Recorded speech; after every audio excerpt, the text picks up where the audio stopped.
আপনি কি জানেন বাংলাদেশ দুইটা ইন্ডাস্ট্রির জন্য অত্যন্ত গুরুত্বপূর্ণ ভূমিকা পালন করে থাকে গ্লোবাল। এর মধ্যে একটা আমরা প্রায় সবাই জানি, আরেকটার ব্যাপারে কেউ খুব একটা কথা বলে না।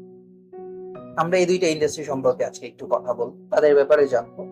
কোনো ভেঞ্চারে যাওয়ার আগে তাদের সম্পর্কে জানাটা একটু ইম্পর্টেন্ট। প্রথম ভিডিওতে আমরা বলেছি যে আমরা বাংলাদেশের জুট ও লেদার ব্যাগ ইন্ডাস্ট্রিটাই যাব, কিন্তু আমরা কেন এই ইন্ডাস্ট্রিটায় ঢুকবো সেটার ব্যাপারে এক্সপ্লেইন করব। এ কারণে নয়, আমরা এই ইন্ডাস্ট্রিতে এই কারণে যাচ্ছি না যে আমাদের খুব একটা গ্র্যান্ড প্ল্যান আছে। আমরা এই ইন্ডাস্ট্রিতে যাচ্ছি কারণ এই ইন্ডাস্ট্রিটা আমাদের এখানেই আছে, এবং এটা যে কতটা বড় আমাদের মধ্যে অনেকেই জানে না। এটার ব্যাপারে আমাদের কোনো আইডিয়াই, স্পেশালি বাংলাদেশের বাইরে আরো আইডিয়া। তো আসুন আমরা এই দুইটা ইন্ডাস্ট্রির ব্যাপারে একটু কথা বলি। যাই, পাট ও চামড়া। পাট,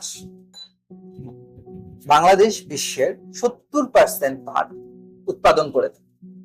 70%, যা 2/3-এরও বেশি। এই পাট, এটার ব্যাপারে আমরা সবাই জানি। এটা আমাদের এখানে হয়, এটাকে আমাদের সোনালী আঁশ বলা হয়। এটা অনেক পরিবেশ বান্ধব, বায়োডিগ্রেডেবল, যেটা সহজে পচে যায়।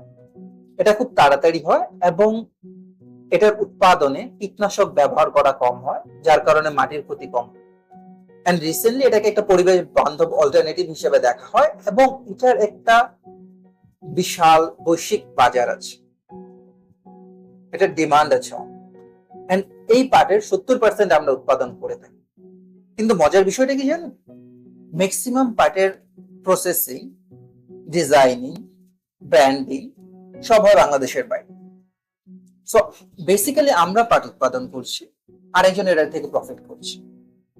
আর আমাদের যে গল্পগুলো আছে, আমাদের যে স্টোরিগুলো আছে, সব এই ব্র্যান্ডিং, সাপ্লাই চেইনের মধ্যে হারিয়ে যাচ্ছে। এন্ড আমি মনে করি এটা আসলে আমাদের জন্য একটা ভ্যালুস। আসুন এবার চামড়ার কথা। চামড়াটা আসলে পাটের মতো তো সিম্পল না, এটা একটা কমপ্লেক্স ইন্ডাস্ট্রি। বাংলাদেশ থেকে অনেক পরিমাণ লেদার গুড উৎপাদন হয়, এন্ড এটার মেইন যে হাব সেটা ছিল হাজারীবাগ, বাট ইদানিং সেটাকে সাভারে মুভ করা হয়েছে পরিবেশ কমপ্লায়েন্স ইস্যুর জন্য। এটার থেকে আপনারা বুঝতে পারতেছেন যে এটা পরিবেশের জন্য খুব একটা ফ্রেন্ডলি বা ইজি একটা ইন্ডাস্ট্রি না।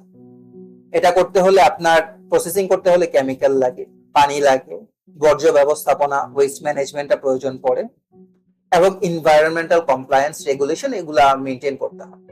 এসবের ব্যাপারে আমাদের খুব বেশি আইডিয়া নেই, কিন্তু আমরা এটার ব্যাপারে জানতে চেষ্টা করবো আরো। কিন্তু আমরা এটা জানি শিওর যে বাংলাদেশ থেকে অনেক পরিমাণ লেদার গুডস গ্লোবাল মার্কেটে যায়, কিন্তু ওইখানে কোনো মেনশনই থাকে না এটা কোত্থেকে আসছে, এটার স্টোরিটা কি। আবারও আমাদের স্টোরি গুলো, আমাদের ব্র্যান্ডিং গুলো, ভ্যালু গুলো সাপ্লাই চেনের মধ্যে, ব্র্যান্ডিং এর মধ্যে হারিয়ে যাচ্ছে।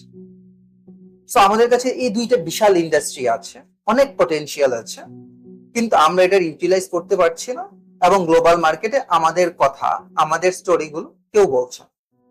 সো আমরা জানার চেষ্টা করব এই ইন্ডাস্ট্রি গুলো কিভাবে চলছে, এবং আমাদের গল্পগুলো কোথায় হারিয়ে যাচ্ছে, এবং আমাদের গল্পটা আমরা কিভাবে বলতে পারি আমাদের জুট ও লেদারে।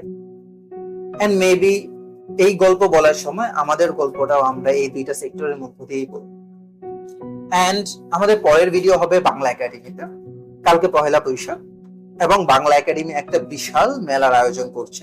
সেখানে অনেক জুট ম্যানুফ্যাকচারার যারা পাট পণ্য নিয়ে কাজ করে তারা আসবে, লেদার প্রোডাক্ট ম্যানুফ্যাকচারার তারাও আসবে। আমরা তাদের সাথে কথা বলবো, ওইখানে মেলায় আসা লোকদের সাথেও কথা বলবো, তাদের মতামত জানতে চাইবো, ম্যানুফ্যাকচারারদের পেইন পয়েন্ট গুলো জানতে চাইবো, তাদের গল্প জানতে চাইবো।